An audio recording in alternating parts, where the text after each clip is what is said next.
ሰላም እንዴት ናችሁ? ፍሬ ህይወት ዮሐንስ ነኝ። በአፍሪካ ቀንድ በተለይም በኢትዮጵያ በኤርትራና በሌሎች ጎረቤት ሀገራት መካከል እየተፈጠሩ ያሉ ኢኮኖሚያዊ፣ ማህበራዊና ፖለቲካዊ ጉዳዮች ላይ ልዩ ትንታኔዎችን አቀርብላችኋለሁ። በተለይም በኢትዮጵያ የቀይ ባህር ጉዞ ላይ ያተኮሩ ሀሳቦችን አነሳለሁ። በዛሬ ቆይታችን ላይ በሶስት አንኳር ጉዳዮች ላይ አብረን ቆይታ የምናደርግ ይሆናል። የመጀመሪያው ቀዳሚ አጀንዳችን የሆነው በኢትዮጵያ በጅቡቲ እንዲሁም ደግሞ በኤርትራ የሚገኙ የአፋር ህዝቦች በአፍሪካ ቀንድ ላይ ሀያልነቷን ለመገንባት እየተንቀሳቀሰች ያለችው እስራኤል ከጎናቸው እንድትሰለፍ ግብዣን አቅርበዋል። ከወደ አፋር የተሰማው ጥሪ ምንን የተመለከተ ነው? እንዲሁም ደግሞ የእስራኤል መንግስት በዚህ አቅጣጫ ላይ የቀረበለትን ግብዣ ወይም ደግሞ ጥሪ ተቀብሎ የሚንቀሳቀስ ከሆነ የኢትዮጵያ የአሰብ ወደብ ጥያቄ እንዲሁም ደግሞ የኢትዮጵያ የቀይ ባህር ጉዞን በተመለከተ በአፍሪካ ቀንድ ላይ ሊፈጠር የሚችለው ውጥረት ይበልጥ እየተባባሰ እንደሚሄድ ጭምር የተለያዩ አስተያየት ሰጪዎች እየገለጹ ይገኛሉ። በኤርትራና በእስራኤል መካከል ያለውን ግንኙነትም የተረዱ ብዙ የፖለቲካ ተንታኞች የአፋር ህዝቦች ለእስራኤል ያደረጉት ጥሪ ስትራቴጂካዊ የፖለቲካ አካሄድ እንደሆነ ጭምር እየተጠቀሰ ይገኛል። የአፋር ህዝቦች ለእስራኤል ያቀረቡት ጥሪ ምን መልእክት ያዘለ ነው? ከኢትዮጵያ አንጻርስ እንዴት ይታያል? በሚለው ጉዳይ ላይ ትንታኔ ይዤላችኋለሁ። ሁለተኛው አጀንዳችን የሆነው አሁን ላይ በአፍሪካ ቀንድ ያለው ውጥረት ይበልጥ እየተባባሰ በመጣበት በዚህ ወቅት ላይ የአራት ኪሎ ቤተመንግስት ከፍተኛ የተባሉ ሀያላን ሀገራት ባለስልጣናት እየጎበኙት ይገኛሉ። የቻይናው የውጭ ጉዳይ ሚኒስትር በአዲስ አበባ ቆይታ አድርገው ከጠቅላይ ሚኒስትር ዶክተር አብይ አህመድ ጋር ከመከሩ በኋላ በአፍሪካ ቀንድ ያሉ የቀይ ባህር አጀንዳዎች ይበልጥ እየተጠናከሩ መጥተዋል። የቻይና መንግስት በይፋ ለኢትዮጵያ የባህር በር ጥያቄ ድጋፉን ካሳየ በኋላ ሌሎች ሀያላን ሀገራትም የውጭ ጉዳይ ሚኒስትሮቻቸውንና ከፍተኛ ባለስልጣናቶቻቸውን እየጋበዙና ወደ አዲስ አበባ ቤተመንግስት እየላኳቸው ይገኛሉ። በአራት ኪሎ ቤተመንግስት እየተፈጠረ ያለው ጉድና ከተለያዩ ሀገራት አዲስ አበባ እየተገኙ የሚገኙ ባለስልጣናትን በተመለከተ መረጃ አጠናክሬላችኋለሁ። ሶስተኛውና የመጨረሻው አጀንዳችን የሚሆነው በኢትዮጵያና በኤርትራ መካከል ያለው ውጥረት እየባሰ እየጨመረ በመጣበት በዚህ ወቅት ላይ የኤርትራው ፕሬዝዳንት ኢሳያስ አፈወርቂ ከኤሪቲቪ ጋር ቆይታ ካደረጉ በኋላ የኤርትራው ፕሬዝዳንት ኢሳያስ አፈወርቂ ከቀናት በፊት በተለያዩ ሀገራት ለሚገኙ ለኤርትራ የዲያስፖራ ማህበረሰቦች ያቀረቡትን ጥሪ መነሻ በማድረግ ኤርትራን ሶቨርን ኔሽንስ የተባለ ወይም ደግሞ ኤርትራን ሶቨርን ኔትወርክ የተባለ አንድ ተቋም በኢትዮጵያ ላይ አዲስ ዘመቻን ከፍቷል። በኢትዮጵያ ላይ ዘመቻ ከመክፈትም በተጨማሪ በኢትዮጵያ ላይ ክስ መመስረቱም እየተነገረ ይገኛል። ይህ ተቋም እንቅስቃሴው ምን ይመስላል? በኢትዮጵያ ላይ የመሰረተው ክስስ ምንድነው? የኤርትራው ፕሬዝዳንት ኢሳያስ አፈወርቂ ሲያደርጓቸው የነበሩ እንቅስቃሴዎች ሁሉ ለውጥ አለማምጣታቸውን ተከትለው የኤርትራ ዲያስፖራን በመጠቀም በኢትዮጵያ ላይ አዲስ የጀመሩት እንቅስቃሴ ምን ይመስላል የሚለው እንዲሁም ደግሞ የኢትዮጵያ ዲያስፖራዎችስ ከዚህ መነሻ በማድረግ ቀጣይ ምን ሊሰሩ ይገባል በሚለው ጉዳይ ላይም ቆይታ እናደርጋለን። ለዩቲዩብ ቻናሌ አዲስ ከሆናችሁ አሁኑኑ የደወል ምልክቷን ተጭናችሁ ቻናሌን ሰብስክራይብ በማድረግ ሰሞኑን እንዳይረሱ ቻናሌን ሰብስክራይብ አድርጋችሁ ቤተሰብ ሆናችሁ ላይክ እና ሼር በማድረግ ለወዳጅ ዘመዶቻችሁ እንድታጋሩ ጋበዝኳችሁ። ወደ መጀመሪያውና ቀዳሚ አጀንዳችን ተሻገርኩኝ። አብራችሁኝ ቆዩ። የመጀመሪያው ቀዳሚ አጀንዳችን የሚሆነው በኢትዮጵያ በኤርትራ እንዲሁም ደግሞ በጅቡቲ የሚገኙ የአፋር ህዝቦች ባለፉት ጊዜያት ላይ የጋራ አንድነታቸውን የሚያጠናክሩ መድረኮችን ሲያደርጉ ቆይተዋል። ከዲሴምበር 18 እስከ ዲሴምበር 21 ድረስ ባደረጉትም የውይይት መድረክ ላይ ምንም እንኳን የተለያየ ዓላማ ቢኖራቸውም ነገር ግን መብታቸውን ማስከበር እንዲሁም ደግሞ አጠቃላይ ያለው የአሰብ ወደብን ጨምሮ የቀይ ባህር ዳርቻ ከ1300 ኪሎ ሜትር በላይ የሚረዝመውን የቀይ ባህር ዳርቻ ባለቤት መሆናቸው የሚገልጹ አቋሞቻቸውን ካስቀመጡ በኋላ የተለያዩ እርምጃዎችን በጋራ ግብ እንዲሁም ደግሞ የጋራ ራዕይ ጭምር በማስነሳት እንቅስቃሴ እንደሚያደርጉና ለዛ እንቅስቃሴም ደግሞ የጋራ መግባባት ላይ መድረሳቸውን የሚገልጹ መረጃዎችን ይፋ አውጥተው ነበረ። በሶስቱም ሀገራት የሚገኙ የአፋር ህዝቦች ካደረጓቸው እንቅስቃሴዎች በተጨማሪ ደግሞ ለ90 ቀናት የሚቆዩ የጦር ልምምዶችን ጭምር ሲያደርጉ ቆይተዋል። ታዲያ እነዚህ የአፋር ህዝቦች አሁን ላይ በኤርትራ ያለው መንግስት እያደረሰባቸው ያለው ጭቆና እንዲሁም ደግሞ በጅቡቲ 85 በመቶ የሚሆነውን የጅቡቲ መሬት ባለቤት ባሆኑበት በዚህ ወቅት ላይ ከ55 በመቶ በላይ የሚቆጠረው የጅቡቲ ህዝብ የአፋር አካል በሆነበት በዚህ ጊዜ ላይ ከጅቡቲ መንግስት እየደረሰባቸው ያሉ አምባገነናዊ የሆኑ አካሄዶች፣ አምባገነናዊ የሆኑ የፖለቲካ የኢኮኖሚ ሁሉን አቀፍ ተጽዕኖችን ጭምር ለማስቆምና በጅቡቲም በኤርትራም የሚገኙ አፋሮች ልክ በኢትዮጵያ እንደሚገኙ አፋሮች መብታቸው ተከብሮላቸው ሰብአዊና ዲሞክራሲያዊ መብታቸው ተጠብቆላቸው እንደ ሀገር ባለቤትነታቸው ሊከበሩበት የሚገባበትን መንገድ ለመፍጠር በጅቡቲም በኩል ሆነ በኤርትራ በኩል የመፈንቅለ መንግስት እርምጃ ለማድረግ እየተንቀሳቀሱ ባሉበት በዚህ ወቅት ላይ በቀይ ባህር ዳርቻ ላይ እንደመገኘታቸው መጠን አደጋን የቋጠረ ወይም ደግሞ ለነሱ ስጋትን የቋጠረ ኤርትራም ሆነች ጅቡቲ ልትፈታው የማትችለው አዲስ ክስተት እየተፈጠረና ይህ ውጥረትም እየተባባሰ የሚሄድ ከሆነ ደግሞ የአፋር ህዝቦች ለዚህ መስዋዕት ሊሆኑ እንደሚችሉ ግምት ውስጥ በማስገባት እነዚህ የኤርትራ የኢትዮጵያና የጅቡቲ አፋሮች በጋራ በመሆን ከኢትዮጵያ ጋር የረጅም ጊዜ የቆየ የዲፕሎማሲ ግንኙነት ያላት በተለይም ደግሞ ለራስ ገዟ ሶማሊላንድ የሉዓላዊ ሀገርነት እውቅናን ከሰጠች በኋላ ከኢትዮጵያ ጋር ያላት የሁለትዮሽ ግንኙነት ይበልጥ እየተጠናከረ የመጣችው እስራኤል በሶስቱ አፋሮች ልዩ ድጋፍ እንድታደርግ ከሶስቱ አፋሮች ጋር በጋራ እንድትቆምና በቀይ ባህር ላይ የተቃጣውን የደህንነት ስጋት ጭምር ለመከላከል የሚያስችል አቅሟን እንድትገነባ የሚያደርግ ግብዣን ማቅረባቸውን እንግዲህ የእስራኤል የሚዲያ ተቋም ይፋ አድርጓል። እነዚህ በሶስቱ ሀገራት የሚንቀሳቀሱ የአፋር ህዝቦች በነገራችን ላይ አሁን ላይ ባለው የቀይ ባህር ውጥረትና እንቅስቃሴ እስራኤልና አሜሪካ ከምንጊዜውም በተለየ መልኩ በኢራን የሚደገፉ የተለያዩ የአማጽያን ቡድኖችን ጨምሮ የሁቲ አማጽያን የቀይ ባህር ደህንነትን ለመረበሽ የቀይ ባህር ደህንነትን አደጋ ላይ በመጣል ዓለም አቀፉን የገቢ ወጪ ንግድ እንቅስቃሴ እንቅፋት ለመሆን በሚያደርጉት ጥረት ላይ ያንን ለመከላከል የቀይ ባህር ደህንነትን ለማስጠበቅ በሚያደርጉት ጥረት ኢትዮጵያን አጋራቸው አድርገው በአፍሪካ ቀንድ ላይ ከሚገኙ ሀገራት በሙሉ ተመራጭ አድርገዋል። የእስራኤል መንግስትም ሆነ የአሜሪካ መንግስት በተናጠልም ሆነ በጋራ በመሆን ኢትዮጵያ ለቀይ ባህሩ የደህንነት አደጋ ወይም ደግሞ ለደህንነት ስጋት መፍትሄ መሆን እንደምትችል በይፋዊ መግለጫቸው ከማረጋገጥም ባለፈ ደግሞ በኢትዮጵያና በእነዚህ ሀገራት መካከል የሁለትዮሽ ስምምነቶች ላይ ተደርሷል። የአሜሪካ መንግስት በወሰደው እርምጃ የአሜሪካ የአፍሪካ ጦር እዝ አዛዥ የሆኑት ጀነራል አንደርሰን አዲስ አበባ ድረስ በመምጣት ከኢትዮጵያ ጋር የቀይ ባህር ደህንነትን ማስጠበቅ የሚያስችሉ ስምምነቶችን ከተፈራረሙ በኋላ በዛው ማግስት ደግሞ በርበራ ወደብ ድረስ በመሄድ በበርበራ ወደብ ላይ ያሉ እንቅስቃሴዎችን አይተዋል። ከራስ ገዟ ሶማሌላንድ መንግስት ባለስልጣናት ጋር በጋራ መክረዋል። ከቀናት በኋላም ደግሞ ድጋሚ አሜሪካ ከሄዱ በኋላ ከፕሬዚዳንት ዶናልድ ትራምፕ ጋር ውይይት ካደረጉ በኋላ በበርበራ የተለየ ሁለተኛ ዙር እንቅስቃሴ ማድረጋቸውን ጭምር የሚገልጹ መረጃዎች ሲወጡ ቆይተዋል።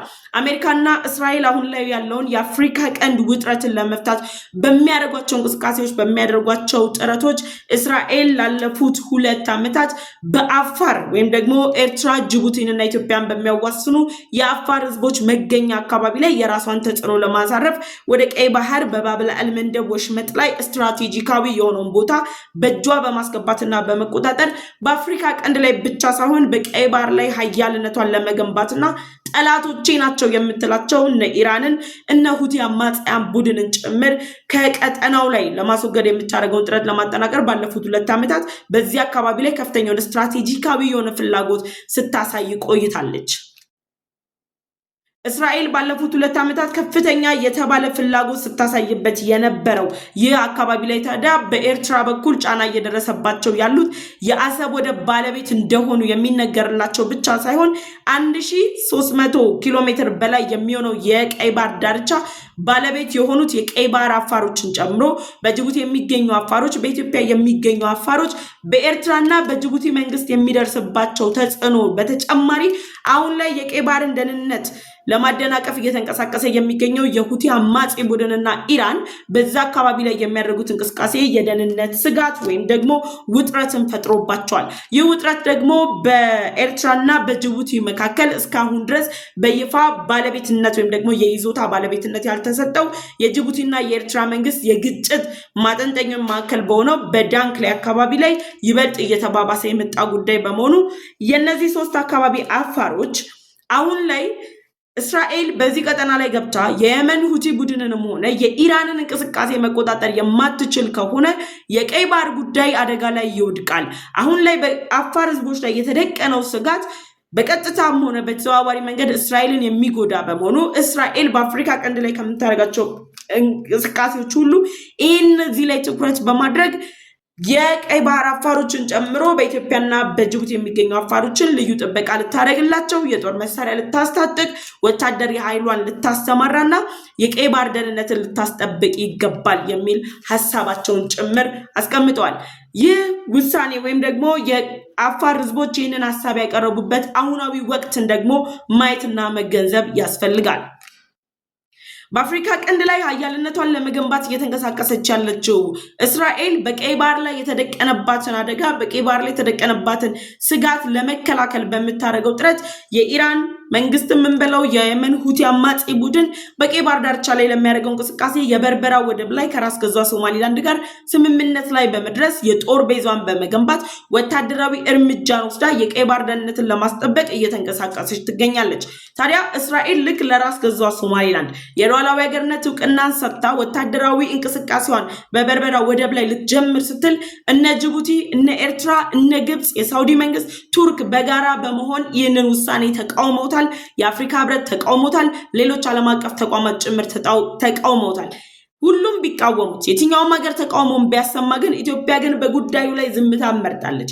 በነገራችን ላይ እስራኤል ለራስ ገዟ ሶማሊላንድ የሉዓላዊ አገርነት እውቅናን እንድትሰጣት መነሻ ምክንያት የሆነው ኢትዮጵያ ከራስ ገዟ ሶማሊላንድ ጋር የደረሰችበት የመግባቢያ ስምምነት ነው። ወይም ኢትዮጵያ የበርበራ ወደብን በእጇ በማስገባት ለራስ ገዟ ሶማሊላንድ የሉዓላዊ አገርነት እውቅናን እሰጣለሁ የሚል የመጀመሪያ መነሻ ነጥብ መኖሩን ተከትሎ ነው። ታዲያ አሁን ላይ በአፍሪካ ቀንድ ላይ አስተላለፎች በለዩበት በዚህ ወቅት ላይ ለምን የአፋር ህዝቦች እስራኤል በዚህ ቀጠና ላይ እንድትሳተፍ ፈለጉ? አሜሪካን ግብዣ አላቀረቡላትም። ፈረንሳይን ግብዣ አላቀረቡም። ከጅቡቲ ጋር ጠንካራ ግንኙነት አላት የምትባለው ፈረንሳይን ግብዣ አላቀረቡላትም። ከኤርትራ ጋር ጠንካራ ግንኙነት አላት ተብሎ አሁን ላይ የተነገረላት ያለችው ሳውዲን ግብዣ አላቀረቡም። ከሱዳን ጋርም ሌሎች ግንኙነት አላቸው የተባሉ የሚነገሩ ሀገራትን ግብዣ ሳያደርጉ ከኢትዮጵያ ጋር ጠንካራ የሆነ የሁለትዮሽ ግንኙነት ያላትን እስራኤልን በዚህ ቀጠና ላይ በዚህ ቦታ ላይ በዚህ ስትራቴጂካዊ ቦታ ላይ ድጋፍ በማድረግ ጭምር እንቅስቃሴውን እንድታደርግ ግብዣ የቀረበላት እነዚህ የሶስት ሀገራት አፋሮች የአሰብ ወደብ ባለቤት ኢትዮጵያ መሆኗን በይፋ የሚያውቁና ለኢትዮጵያ የሚገባት መብቷ መሆኑን የተረዱ በመሆናቸው ጭምር ከዚህ በፊት አስቀድመው እንደተናገሩት የቀይ ባህር አፋሮች በኤርትራ መንግስት ላይ መፈንቅለ መንግስት እርምጃ ወስደን የኤርትራው ፕሬዝዳንት ኢሳያስ አፈወርቂና መንግስታቸውን የሚተካ ዲሞክራሲያዊ መንግስት የምንገነባ ከሆነ ኢትዮጵያ በአሰብ ወደብ ላይ የመጠቀም መብት አላት በማለት ጭምር መግለጻቸውን ተከትሎ ኤርትራም ሆነች ጅቡቲም ሆነች እነዚህን የአፋር ህዝቦች ላይ ጫና ያበዙባቸው ያሉበት አሁናዊ ሁኔታ ኢትዮጵያ ወደ ቀይ ባህር እንዳትጠጋ በታሪክና በህግ ባለቤት የሆነችበት የአሰብ ወደብን እንዳትጠቀም ነው። ስለዚህ ለእስራኤል ግብዣ ሲያቀርቡ ኢትዮጵያና እስራኤል አሁን ላይ ባላቸው ቀጠናዊ ግንኙነት ላይ በአንድ አሰላለፍ የተሰለፉ የኢትዮጵያን የቀይ ባህር ጥያቄ አጥብቃ የምትደግፈው እስራኤል ኢትዮጵያ በበርበራ ወደብ ላይ የባህር ኃይሏን እንድታቋቁም የጦር ቤዟን እንድትገነባ ፍላጎት ያላት እስራኤል አሁን ላይ ደግሞ አፋሮችን በመደገፍ በሚል ሰበብ ገብታ ከኢራን ጋር የሁለትዮሽ ግንኙነት ያጠናከረችው ኤርትራ ላይ እርምጃ በመውሰድ ኢትዮጵያ ስትፈልገውና ስትከራከርበት የቆየችውን የ30 ዓመታት ታሪኳን የሆነውን የአሰብ ወደብን በእጇ እንድታስገባ የሚያስችላትን እድል ለመስጠት ነው።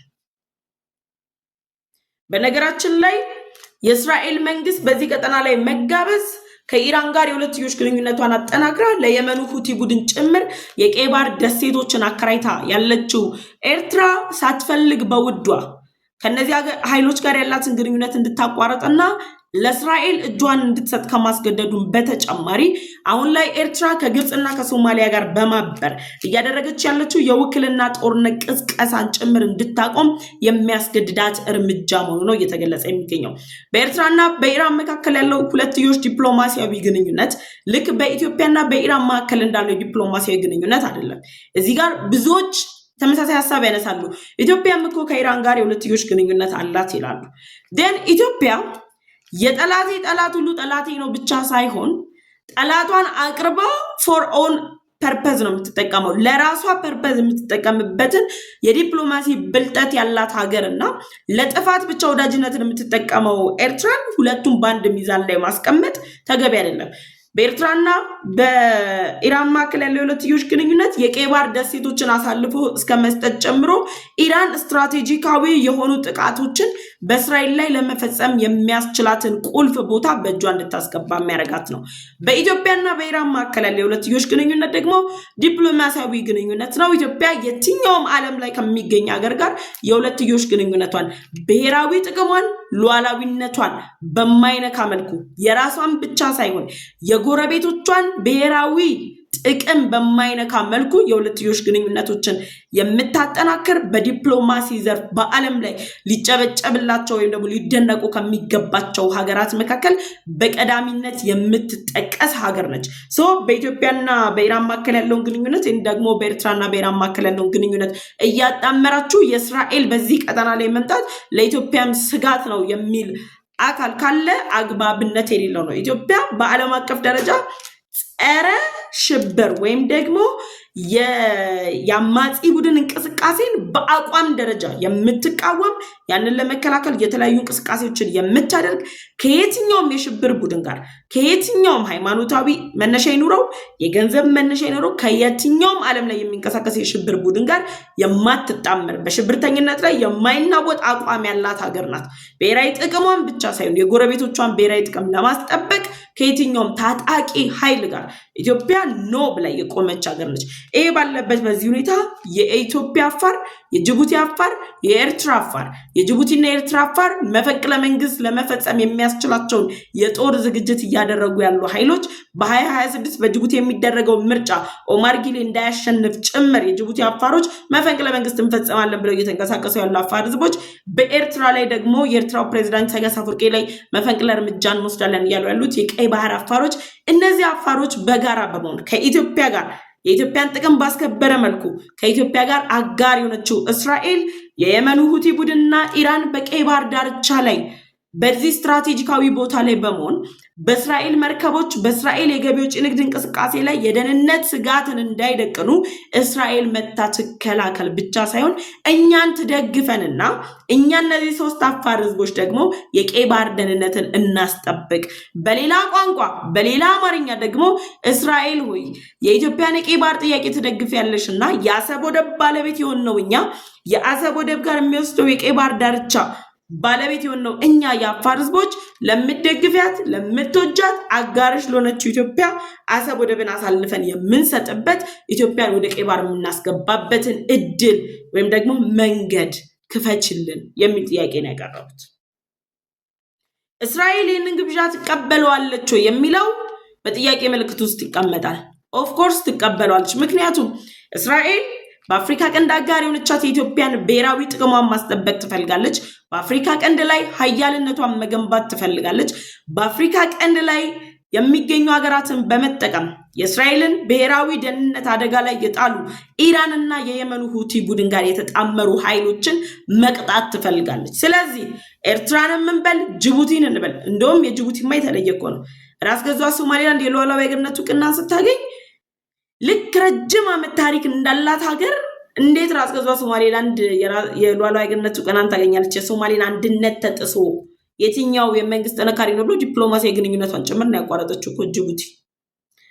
እነዚህን ሀገራት መቅጣት የምትፈልገው እስራኤል የተደረገላትን ግብዣ ተቀብላ ስትራቴጂካዊ በሆነ ቦታ ላይ እንቅስቃሴ በመጀመር ዋጋ ታስከፍላቸዋለች። ያን እንግዲህ በቀጣይ እስራኤል እዚህ ስትራቴጂካዊ ቦታ ላይ እንቅስቃሴ ስትጀምር የምናይ ይሆናል።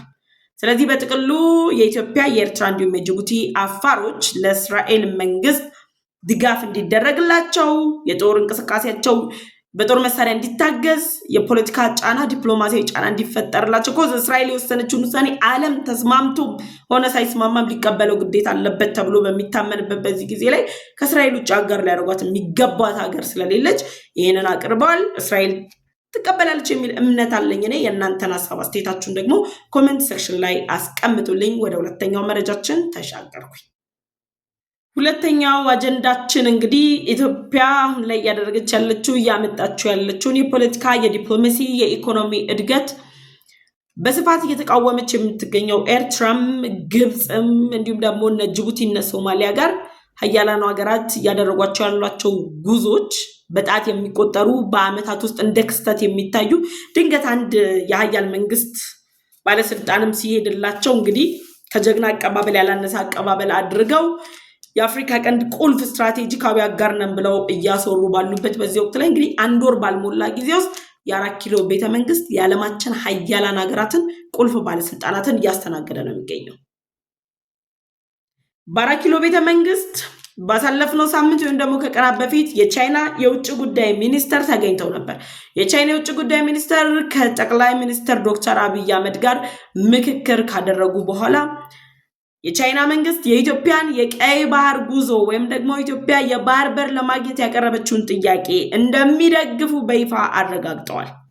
በምትኩ ደግሞ ኢትዮጵያ ለቻይና የግዛት አንድነት ቻይና በታይዋን ላይ ያደረገች ያለችውን እርምጃ ወይም ደግሞ አንድ ቻይና የሚለውን መርህ ኢትዮጵያ እንደምትደግፍ ኢትዮጵያ ገልጻለች።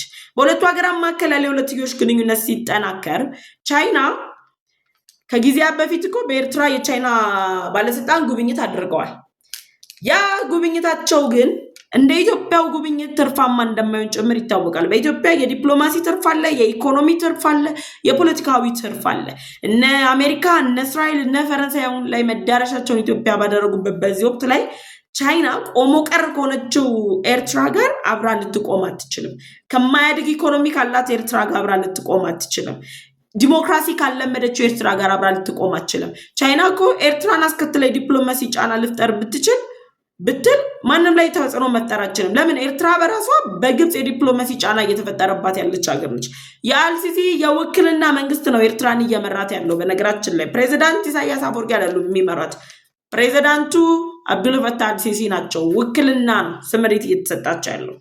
ይሄ ባለበት በዚህ ወቅት ላይ የቻይና የውጭ ጉዳይ ሚኒስተር መጥተው የኢትዮጵያን የቀይ ባህር ጥያቄ ወይም ደግሞ የኢትዮጵያ የባህር በር ጥያቄ አግባብነት ያለው ሊነሳ የሚገባ ኢትዮጵያ ወደ ቀይ ባህር ልትመጣ የሚገባት ሀገር ናት፣ በዚህ ጉዳይ ላይ ከኢትዮጵያ ጋር በጋራ እንሰራለን ካሉ በኋላ የእንግሊዝ የውጭ ጉዳይ ሚኒስተር ወደ አዲስ አበባ ሊመጡ መሆኑ ተሰምቷል። የእሳቸው ብቻ አይደለም። የኢትዮጵያ የውጭ ጉዳይ ሚኒስተር ዴታው አምባሳደር ደግሞ እስራኤል ድረስ በመሄድ በኢየሩሳሌም ከእስራኤል የውጭ ጉዳይ ሚኒስተር ጋር መክረዋል። የዓለም የውጭ ጉዳይ ሚኒስተሮች አሁን ላይ ትኩረታቸው አይናቸው የዲፕሎማሲ ጫና ምን ላይ እንፍጠር የሚለው ሁሉ አዲስ አበባና የኢትዮጵያ ባለስልጣናት ላይ ነው ያለው። ምክንያቱም በግራና በቀኝ እንደዚህ በጠላት ተወጥራ ያለች ኢትዮጵያ የጠላቶቿን ውጥረት ወይም ደግሞ የጠላቶቿን ገመድ እየበጣጠሰች እያሳየች ያለችው የኢኮኖሚ እድገት፣ የሚሊታሪ እድገት፣ ቀይ ባህር ላይ ለመግባት እያደረገች ያለችው ጥረት ዛሬ እነሱ ተቃውሟት ቢቆሙ ሀያላኖች ጭምር ለሀያላኖች ሁሉ ማትቆምና ማትበገር ሀገር መሆኗን በመረዳታቸው ምክንያት በአፍሪካ ቀንድ ላይ ሁነኛ አጋር ኢትዮጵያ ናት ብለው ከኢትዮጵያ ጋር የሁለትዮሽ ግንኙነታቸውን ለማጠናከር ሲያስቡ አዲስ አበባን እየጎበኙ ነው። 4 ኪሎ ቤተ መንግስት እየመጡ ነው ያሉት። ደን የቻይና የውጭ ጉዳይ ሚኒስተር 4 ኪሎ ቆይተው ከጠቅላይ ሚኒስትር ዶክተር አብይ አህመድ ጋር ከመከሩ በኋላ በኢትዮጵያ የቀይ ባህር እንቅስቃሴ ላይ እንቅፋት ለመሆን እየሰራች ያለችው ግብፅ የጅቡቲ መሬትን ደጋግማ እየረገጠች ነው፣ ባለስልጣናቶቿን እየላከች ነው። የጅቡቲ ወደቦች ላይ የልማት እንቅስቃሴ ጭምር ለማድረግ ስምምነት ላይ ደርሳለች።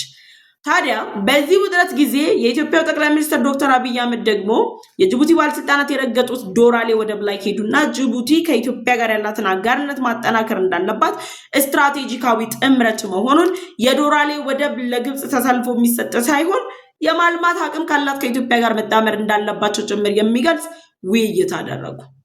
ይሄ ማለት ጅቡቲን ተጠቅማችሁ ኢትዮጵያን ከቀይ ባህር ለማስቀረት እየሰራችሁ ያላችሁት ግብፅና ኤርትራ በጅቡቲ በኩል ያጠመዳችሁት ወጥመድ የማይሰራ ነው ወይም ደግሞ የተበጠሰ ወጥመድ ነው የሚል መልእክት ያስተላለፉበት አይነት ሁነት ነው። ደን ጠቅላይ ሚኒስትር ዶክተር አብይ አህመድ ልክ የጅቡቲ ዶራሌ ወደብ ጉብኝታቸውን ከጨረሱ በኋላ የአሜሪካው ፕሬዝዳንት ዶናልድ ትራምፕ የቀይ ባህር ደህንነትን ለማስጠበቅ ኢትዮጵያ ወደ ቀይ ባህር መምጣት አለባት የሚል እምነት ያላቸው የአሜሪካ መንግስት የውጭ ጉዳይ ሚኒስትራቸውን ምክትል ወደ አዲስ አበባ ለመላክ ተስማምተዋል።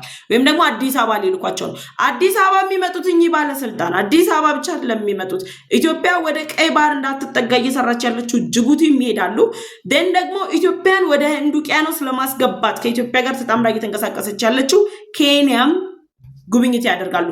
አዲስ አበባ፣ ጅቡቲና ኬንያ የሚደረገው እንቅስቃሴ ኢትዮጵያ በሁሉም አማራጭ ላይ የባህር በር እንድታገኝ ኢትዮጵያ ያነሳችው የባህር በር ጥያቄ በቀይ ባህር ብቻ ሳይሆን በህንድ ውቅያኖስ ላይ ጭምር ተገቢ የሆነ አግባብነት ያለው መሆኑን በይፋ የሚያረጋግጥ እርምጃ ነው። ታዲያ የአሜሪካ መንግስት የውጭ ጉዳይ ሚኒስተሩን አዲስ አበባ ሊልክ መሆኑን ይፋ ሲያደርግ አዲስ አበባ ብቻ አይደለም የሚሄዱት። እንግዲህ ከአሜሪካ ጋር የሁለትዮሽ ግንኙነቴን አጠናክራለሁ ብላ እኮ አንዴ ወደ ላይ አንዴ ወደ ታች ስትፈርጥ የነበረችው የኤርትራው ፕሬዝዳንት ኢሳያስ አፈወርቂ ተገላገሉ ሲላቸው በማያገባቸው ገብተው የአሜሪካ መንግስትን ተቹ በቃለ መጠየቃቸው። 36 ትሪሊዮን ዶላር ዕዳ አለባት አሜሪካ አሉ። አልተጠየቁም እኮ ሳይጠየቁ ዲፕሎማሲ እናሳደግ፣ በዚህ ጋር ደግሞ አሜሪካ እንዲነች እያሉ ይወቅሳሉ። ያበቃ ጉዳይ መሆኑን ስላወቁ ሲመጡ በምስራቅ አፍሪካ ሌሎች ሀገራት አሉ። አሜሪካ በቀጠናው ያለው መረጋጋት ወሳኝ እንደሆነ እየተረዳች ሶማሊያውን ላይ ያለችውን እንቅስቃሴ ሶማሊያ ሄዳ ለመጎብኘት አልፈለገችም። ኢትዮጵያ ጅቡቲና ኬንያ ስትሄድ በዚህ ጋር የዶራሌ ወደብ አለ፣ በኬንያ በኩል ደግሞ የላሙ ወደብ አለ። ኢትዮጵያ ወደ ህንድ ውቅያኖስም ወደ ቀይ ባህርም የምትገባበትን እድል እንድታገኝ የሚያስችላት አይነት ጉዞ ነው። ደን ይሄ ሳይጨረስ ደግሞ በአፍሪካ ቀንድ ላይ እምብዛም እንደ ሌሎች አያላን ሀገራት የማትታየው እንግሊዝ ውጥረቱ ሲባባስ አሁን ላይ እስራኤል በበርበራ ወደብ በራስ ገዛ ሶማሊላንድ ላይ ስትንቀሳቀስ ከእሷ ጋር ፉክክር ውስጥ ያሉ ሀገራት እነ ሩሲያ ከኢትዮጵያ ጋር ያላቸውን ግንኙነት ሲያስተካክሉ እንግሊዝም የውጭ ጉዳይ ሚኒስትሯን ኢትዮጵያ ልትልክ መሆኑ ተሰምቷል። አንድ ወር አይደለም 15 ቀን ባልሞላው ጊዜ ውስጥ ኢትዮጵያ እነዚህን ሀያላን ሀገራት ባለስልጣናት ማስተናገድና እነዚህ ሀያላን ሀገራት ባለስልጣኖች ደግሞ የኢትዮጵያን የቀይ ባህር ጥያቄ ተገቢና አግባብ ነው ብለው ኮንፊርም ማድረግ የ4 ኪሎ ቤተ መንግስት ባለስልጣናት ባለፉት 7 ዓመታት በፊት በነበረው ዘመን ላይ ታረቁ፣ ዲሞክራሲን አምጡ፣ እንደዚህ ፍጠሩ እያሉ ሲመላለሱ የነበሩ ዛሬ ግን ኢትዮጵያ እያደገች ነው፣ የባህር በር ያስፈልጋታል የሚል አጀንዳ ይዘው መምጣታቸው እውነት በሀገራችን ተጨባጭ ለውጥ መጥቷል፣ እናንተ ታስፈልጉናላችሁ የሚሉ አጀንዳ ይዘው መምጣት። አስቀድሞ በነበረው ጊዜ ምን አይነት አጀንዳ ይዘው እንደሚመጡ እንደነበር ስለሚታወቅ ማለት። አሁን ላይ ግን አብረን እንስራ፣ ጠንካራ ኢኮኖሚ ያላችሁ፣ ፖለቲካችሁ አሪፍ ነው፣ ዲፕሎማሲያችሁ አሪፍ ነው የሚል አይነት እንቅስቃሴ መፍጠር የተቻለበት ወቅት ነው። የ4 ኪሎ ቤተ መንግስቱ እንግዶች እንግዲህ በዚህ 15 ቀን ውስጥ እንኳን ቁጥራቸው ከፍተኛ ሆኖ ይዟቸው የሚመጧቸው ጠንካራ መልእክቶች ጭምር ተጠናክረዋል። ምናልባት ከዚህ ከአዲስ አበባ ወይም ደግሞ 4 ኪሎ ቤተ መንግስት ከሚመጡ እንግዶች በተጨማሪ በትናንትናው ዕለት እንግዲህ በዓለም አቀፍ ደረጃ የቀጥታ ስርጭት አስተላላፊ ታዋቂ የሆነው በሶሻል ሚዲያ ስሙ ስፒድ የተባለ ወጣት አዲስ አበባ መጥቶ ያደረገው እንቅስቃሴ ኢትዮጵያ እውነትም የዲፕሎማሲ መዳረሻ መሆኗን በይፋ ያረጋገጥንበት፣ ብዙዎች ደግሞ የጠቅላይ ሚኒስትሩን የአዲስ አበባ ከተማ ክብርት ከንቲባን ሲተቹ የነበረበት ሁኔታ፣ አዲስ አበባ ላይ ስራ እንዳልተሰራ በዜሮ ሲባዛ የነበረበትን ሁኔታ የቀየረና በተደጋጋሚ በየሶሻል ሚዲያዎች ላይ ምን ይውጠን ነበር ዶክተር አብይን ባይሰራ ምን ልናሳይ ነበር የሚሉ ልማቱን ሲቃወም የነበሩ አካላት ጭምር ምን ሊውጠን ነበር በማለት ጭምር በይፋ እንግዲህ የተሰሩ ስራዎች መልካምነታቸው የተረጋገጡበት ነው። በጣም የሚገርመው የኢትዮጵያን ስም የኤርትራው ፕሬዝዳንት ኢሳያስ አፈወርቂ በኤሪቲቪ ላይ ምሽቱን አጠፉት። ጠዋት ላይ ወጣት መጥቶ አዲስ አበባ ላይ ባደረገው ጉብኝት የእሳቸው ኢንተርቪው እንዲዋጥ ጭምር አድርጎት የአዲስ አበባ ውበት፣ የአዲስ አበባ ድምቀት፣ የኢትዮጵያውያን ጀግንነት፣ የኢትዮጵያውያን በጥቅሉ የኢትዮጵያውያን ጀግንነት፣ የኢትዮጵያውያን የስራ ትጋት፣ የኢትዮጵያውያን ቻይነት፣ የኢትዮጵያውያን ለውጥ አምጪነት በዓለም አቀፍ ደረጃ የተመሰከረበት የታየበት ጉዳይ ሆነ። በቀጣይም ሌሎች ደግሞ እየመጡ የኢትዮጵያን እንግዲህ እድገት የሚመሰክሩበት ዘመን ይሆናል። ሁለተኛው አጀንዳችንም በዚህ ያጠናቀቁ ወደ ሶስተኛውና የመጨረሻው አጀንዳ ተሻገርኩ። ሶስተኛውና የመጨረሻው አጀንዳችን የኤርትራው ፕሬዝዳንት ኢሳያስ አፈወርቂ በመላው ዓለም ለሚገኙ የኤርትራ የዲያስፖራ ማህበረሰብ እንግዲህ ሀገራቸውን ሉዓላዊነት እንዲያስጠብቁና ከኢትዮጵያ የተከፈተባቸውን የተለያዩ ዘመቻዎች እንዲያስቆሙ ያቀረቡትን ጥሪ መነሻ በማድረግ ኤርትራን ሶቨርን ኔትወርክ የተባለ አዲስ ባይሆንም የቆየ የኤርትራ ዲያስፖራ ሶሳይቲን የሚያሰባስብ ተቋም በኢትዮጵያ ላይ የተለያዩ መግለጫዎችን አውጥቷል። በኢትዮጵያ ላይ ክስ መስርቷል። ያው ክሱን የመሰረተው እንግዲህ የተለያዩ የዓለም ሀገራት መዳረሻ ላይ የሚገኙ የኤርትራ ዲያስፖራዎች አገራቸውን አሁን ላይ በተጨባጭ እያዩ ያሉት አልመሰለኝም፣ ወይም ደግሞ በሀገራቸው ያለው እንቅስቃሴና ፕሬዝዳንታቸው በኢትዮጵያ የውስጥ ጉዳይ ላይ ጣልቃ በመግባት የህወሓት ቡድንን እየደገፉ ጽምዶ በሚል ሽፋን ከሚያደርጉት እንቅስቃሴ በተጨማሪ በተለያዩ ክልሎች ያሉ ታጣቂ ኃይሎችን ጭምር በመደገፍ የሚያደርጉትን እንቅስቃሴ አውቀው የሚሆኑ ሳያውቁ ደግፈው የሚሆኑ ተገደው በማናቀው መልኩ እንግዲህ ኢትዮጵያ በኤርትራ ላይ ወረራ ልትፈጽም ነው። እያቀረበች ያለችው የባህር በር ወይም ደግሞ የአሰብ ወደብ ይገባኛል ጥያቄ ዓለም አቀፍ ሕግን የሚጥስ በየትኛውም ሕግ ሊስተናገድ የማይችል ኢትዮጵያ በኤርትራ ላይ ሉዓላዊነቷን በመጣስ ወረራ ለመፈጸም ያደረገችው ጥረት ነው የሚል ሐሳብ የያዘ መግለጫን አድርገዋል። በኤርትራ ዲያስፖራ በኩል እንግዲህ አዲስ ዘመቻ ተከፍቷል። ዘመቻውም ኢትዮጵያን ከቀይ ባህር የማስቀረት ዘመቻ እንደሆነ ጭምር ነው የተገለጸው። በነገራችን ላይ የኤርትራው ፕሬዝዳንት ኢሳያስ አፈወርቂ በተደጋጋሚ የኤርትራ ተወላጅ ዲያስፖራዎች ለሀገራቸው ድጋፍ እንዲያደርጉ ያው ድጋፍ የሚያደርጉት ለመንግስቱ መቀጠል ነው። ኮዝ በኤርትራ ያሉ ፋብሪካዎችን መንበላቸው አጠቃላይ እንቅስቃሴዎች የኤርትራን ኢኮኖሚ ሊያቆሙ የሚችሉ አይደሉም። በቀጠናው ካሉ ሀገራት ዝቅተኛ ኢኮኖሚ ያላቸው ሀገራት መካከልም እንደሆኑ ጭምር ነው የሚገለጸው። ይሄ ባለበት በዚህ ወቅት ላይ የኤርትራው ፕሬዝዳንት ኢሳያስ አፈወርቂ በቃለ መጠይቁ እንደገለጹት ኢትዮጵያ በኤርትራ ላይ የጦርነት ዘመቻን ከፍታለች። እያደረገች ያለችው የጦር መሳሪያ ዝግጅት፣ እያደረገች ያለችው ወታደራዊ ስልጠና፣ እያደረገች ያለችው የዲፕሎማሲ እንቅስቃሴ ሁሉ ኤርትራን ለማስቆምና የኤርትራን ሉዓላዊነት ለመፈታተን ነው በማለት ለዲያስፖራ ማህበረሰቡ እንግዲህ አስጨብጠዋቸዋል። የዲያስፖራ ማህበረሰቡም በሀገራቸው ያሉ የሚገኙ ዜጎች የአንድ መንደር ነዋሪ ሲታሰር ተቃውሞ አላሰሙም። ከ20 እና 25 ዓመት በላይ ዘብጥ እየወረዱ ሰዎች የፍትህ ጥያቄ ሲቀርብም የተባበሩት መንግስታት ድርጅትም ሲያቀርብ ይሁን ሌሎች እንደ አፍሪካ ህብረት ያሉ ተቋማት ሲያቀርቡ ጭምር አልተቃወሙም። በዚህ ሁሉ ዝምታ ውስጥ የተዋጡት እንግዲህ የኤርትራ ዲያስፖራዎች አሁን ላይ ኢትዮጵያ እያቀረበች ያለችው የቀይ ባህር ጥያቄ አግባብነት የሌለው ሕግን የጣሰ ሕገ ወጥ የሆነ ጉዳይ ነው በማለት መግለጫን አውጥተዋል። እንግዲህ ኤርትራን ሶቨርኒንግ ኔትወርክ የተባለው ተቋም እንግዲህ ይሄን የመሰለ መግለጫ ማውጣቱም መነጋገሪያ ጉዳይ ሆኗል። ታዲያ የኤርትራ ዲያስፖራዎች በዚህ ልክ ሀገራቸው ኢትዮጵያ ልታጠቃ ነው የሚል ዘመቻን በከፈቱበት በዚህ ወቅት ላይ የኢትዮጵያ ዲያስፖራዎች ምን እየሰሩ ነው ያሉት?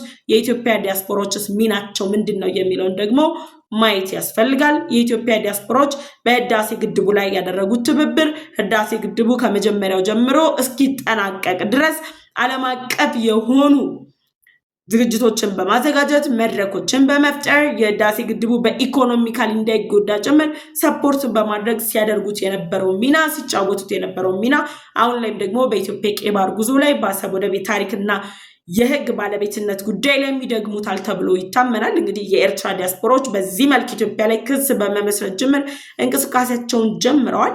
የኢትዮጵያ ዲያስፖራዎች ደግሞ ለዚህ አጸፋ ምላሽ የሚሆን ብቻ ሳይሆን የኢትዮጵያን መብትና የታሪክ ይገባኛል ባለቤትነት ጥያቄን በዓለም አቀፍ ደረጃ የሚረጋገጥበት ዓለም አቀፉ ማህበረሰብ የሚረዳበትን ሁኔታ በየሚዲያው በተለያዩ እንቅስቃሴዎች ጭምር እንደምታደርጉ እንደሚደረግ ባለሙሉ እምነት ነኝ። መላው ኢትዮጵያውያን በዚህ ጉዳይ ላይ መረባረብ ስለሚያስፈልገን ለማለት ያክል ነው መረጃ ይዤላችሁ እየመጣሁት።